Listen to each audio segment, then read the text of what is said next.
எல்லாருமே நீங்கள் வந்திருக்கிறீங்கன்னா மஞ்சளுக்கு பேர் போனது நம்ம ஈரோடு மாவட்டம். ரொம்ப சந்தோஷமாக இருக்குது. மகளிர்லாம் எல்லாம் நீங்கள் இங்கே வந்திருக்கும் போது பார்க்கும்போதே ரொம்ப ரொம்ப சந்தோஷம். இன்றைக்கி பார்த்தீங்க அப்படின்னா வேலை நாட்டு எல்லாரும் எல்லாத்தையும் விட்டுட்டு வந்திருக்கிறீங்கன்னா ஒருத்தவங்களுடைய கூலி நம்மளுடைய தொழிலாளர்கள் எல்லாமே பார்த்தீங்கன்னா 500 700 சம்பளம் வாங்குறவங்க தான். எதுவாக இருந்தாலும் இருக்கட்டும், 500ன்னா 700ன்னா எல்லாத்தையும் விட்டுட்டு தலைவர் தளபதிக்கோசம் வர்ற ஒரு அன்பான ஒரு கூட்டம் தான் இந்த ஒரு உண்மையான கூட்டம். அதனால் எங்கள் அண்ணன்கிட்ட நாங்கள் பொறுப்பை கொடுத்துட்டோம். 50 தொகுதி 70 தொகுதியை ஜெயிச்சு கொடுக்க வேண்டியது எங்கள் அண்ணன்.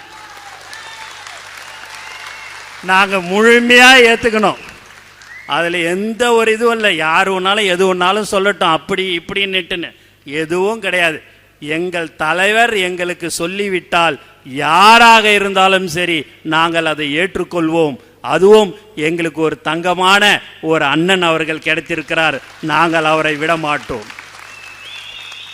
உண்மையாக சொல்கிறேன், மனசார சொல்கிறேன், இந்த மண்ணில் இருந்துக்குன்னு நான் சொல்கிறேன்.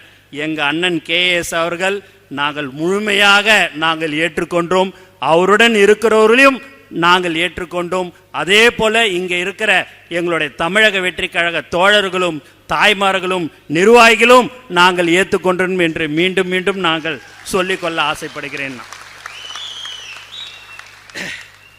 மேலும் 18ஆம் தேதி தலைவர் அவர்கள் வர இருக்கிறார். அன்னைக்கு காலையில் 11 to 1 அண்ணன் போராடி அந்த இடத்த அண்ணன் வாங்கிட்டார். அண்ணன் கல்வி அமைச்சராக இருக்கும்போதும் சரி, மற்ற இலாக்காக்கெல்லாம் பார்க்கும்போதும் சரி, நிறைய காலேஜ் பள்ளிக்கூடங்களுக்கெல்லாம் பணமே வாங்காமல் அனுமதி கொடுத்த நம்மளுடைய அண்ணன் என்பது எனக்கு அப்போவே கேள்விப்பட்டிருக்கிறேன். ஒரே ஒரு விஷயம் எனக்கு இப்போது நினப்பு வருது. கட்சி ஆரம்பித்த உடனே தலைவர் எப்படி எப்படிலாம் ரூட்டு போடணும் அப்படின்னும்போது நாங்களாம் பேசும்போது எனக்கு அப்போ அண்ணனை நான் பாண்டிச்சேரியில் பார்த்துருக்குறேன். அன்னைக்கு நான் தலைவர்கிட்ட சொன்னது என்னன்னா, அண்ணன் தான் அந்த ரூட் எல்லாமே தலைவர்களுக்கு போடுவார். அவருடைய நண்பர் எனக்கு ஒருத்தர் தெரியும் சார், அவர் மூலியமாக சொல்லி நான் எப்படியாவது அண்ணங்கிட்ட கேட்டு வாங்கவான்னு சொல்லிட்டு நான் 2.5 வருஷத்துக்கு முன்னாடியே கேட்டேன். ஆனால் நான் நண்பர்கிட்ட சொல்லி தான் வாங்கணுன்றது இல்லை. இனிமேல்பட்ட அண்ணன் போடுற ரூட்டில் நம்ம ரூட் இருக்கும். பாலாஜி வேற சொன்னான், நேற்று பேசின வீர வசனமாலாம் பேசின, அப்படிலாம் பேசாத, இன்னைக்கு சிரிச்சுக்கினே பேசு தெரியுதானே அப்படின்னா. ஏன்னா எங்கள் மண்ணுன அந்த மாதிரியான மண்ணுன்னா, டே நான் சிரிச்சுந்தாண்டா எப்பயுமே பேசுகிறேன், நீ எனக்கு டென்ஷன் ஆக்காமல் இருந்தா சரி. இல்லை இல்லை, நான் டென்ஷனே உன்னை ஆக்க மாட்டேன், உன்னை டென்ஷனே ஆக்க மாட்டேன்னா. ஏன்னா அந்த இடம் வாங்குறது, போலீஸுக்கிட்ட பர்மிஷன் வாங்குறது, முனிசிபாலிட்டியில் பர்மிஷன் வாங்குறது பயங்கர டென்ஷனாக இருக்கும் தான். ஆனால் அதை எல்லாத்தையும் எங்கள் அண்ணனுங்கிட்ட நாங்கள் அந்த KS அண்ணங்கிட்ட அந்த டென்ஷனை கொடுத்துட்டோம்.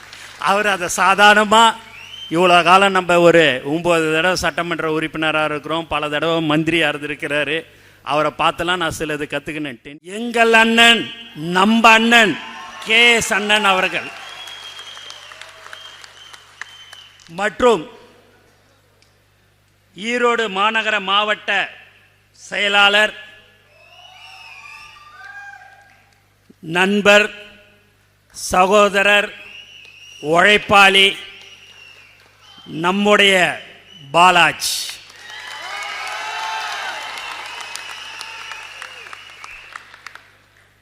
ஈரோடு கிழக்கு மாவட்ட செயலாளர் சகோதரர் வெங்கடேஷ், ஈரோடு மேற்கு மாவட்ட செயலாளர் சகோதரர் பிரதீப் குமார் மற்றும்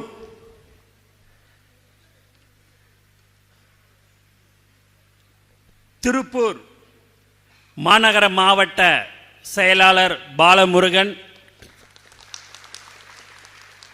மற்றும் பாலாஜி சொன்னது போல விசுவாசத்துக்கு பெயர் பெற்ற சகோதரி சத்யபாமா மற்றும் பாலாஜியுடைய அப்பா, அக்கீமுடைய அப்பா, மற்றும் தளபதி நெஞ்சில் குடியிருக்கும் தோழர்களே, தாய்மார்களே, உங்கள் அனைவருக்கும் என்னுடைய முதற்கண் வணக்கத்தை தெரிவித்துக் கொள்கிறேன். 18ஆம் தேதி தலைவர் அவர்கள் உங்களை சந்திக்க நேரடியாக வர இருக்கிறார். எப்பயுமே எல்லா மாவட்டத்துக்கும் நான் தமிழ்நாட்டு முழுக்க எல்லா மாவட்டத்துக்கும் போயிருக்கிறேன். ஆனால் இங்கே மட்டும் வந்தனா ஒரு தனி சந்தோஷம், ஒரு தனி புத்துணர்ச்சி.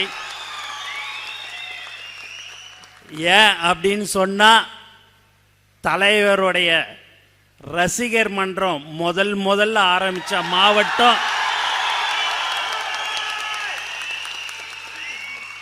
ஈரோடு மாவட்டம். மேலும் நம்மளுடைய கொள்கை தலைவர் பெரியார் பிறந்த மண்ணு ஈரோடு மாவட்டம்.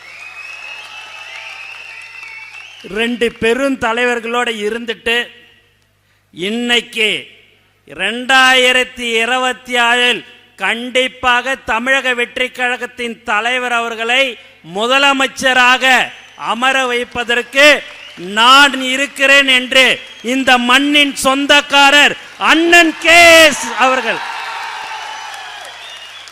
ரொம்பவே உண்மையாகவே ரொம்ப சந்தோஷமா இருக்குது. இந்த ஈரோடு மாவட்டத்தில் வரும்போதெல்லாம் எனக்கு ஒரு புத்துணர்ச்சி இருக்குதுன்னு நான் சொன்னேன் இல்லைங்களா? அதுக்கு இன்னும் நல்லாவே புத்துணர்ச்சி இருக்கிறதுனா அண்ணன் கேஎஸ் அண்ணன் வந்திருக்கிறாரு.